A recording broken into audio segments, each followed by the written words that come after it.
పర్యావరణ హితమైన మట్టి, పత్రి తదితరాలతో తయారు చేసిన వినాయక విగ్రహాలను పూజించి పర్యావరణ పరిరక్షణకు సహకరించాలని తిరుపతి నగరపాలక సంస్థ కమిషనర్ ఎన్ మౌర్య పిలుపునిచ్చారు. మంగళవారం తిరుపతి నగరంలోని ఏజీఎస్ కళాశాల ప్రాంగణంలో వరసిద్ధి వినాయక మహోత్సవ కమిటీ ఆధ్వర్యంలో మట్టి వినాయక విగ్రహాల ప్రతిమల తయారీపై స్కూల్ విద్యార్థులకు పోటీలు నిర్వహించారు. ఈ కార్యక్రమంలో ముఖ్య అతిథిగా తిరుపతి నగరపాలక సంస్థ కమిషనర్ ఎన్ మౌర్య పాల్గొని చిట్టి చేతులతో చేసిన మట్టి విగ్రహాలను పరిశీలించి పోటీలో గెలుపొందిన విద్యార్థులకు సర్టిఫికేట్లతో పాటు పూల మొక్కలను అందజేశారు. ఈ సందర్భంగా కమిషనర్ మాట్లాడుతూ వినాయక చవితిని భక్తి శ్రద్ధలతో ఆనందంగా జరుపుకోవాలన్నారు.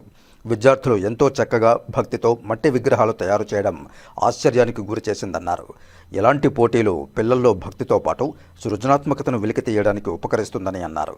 వినాయక నిమజ్జనానికి వినాయక సాగర్లో అన్ని ఏర్పాట్లు చేస్తున్నామన్నారు. అందరూ సూచించిన మార్గంలో వెళ్లి నిమజ్జనాన్ని విజయవంతంగా నిర్వహించాలని అన్నారు.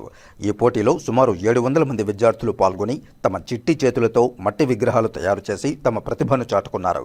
ఈ కార్యక్రమంలో ఉత్సవ committee convener Samanchi Srinivas, board సభ్యులు భానుప్రకాష్ రెడ్డి, సభ్యులు గుండాల గోపీనాథ్ రెడ్డి, నవీన్ కుమార్ రెడ్డి, వివిధ పాఠశాలల ఉపాధ్యాయులు తదితరులు పాల్గొన్నారు.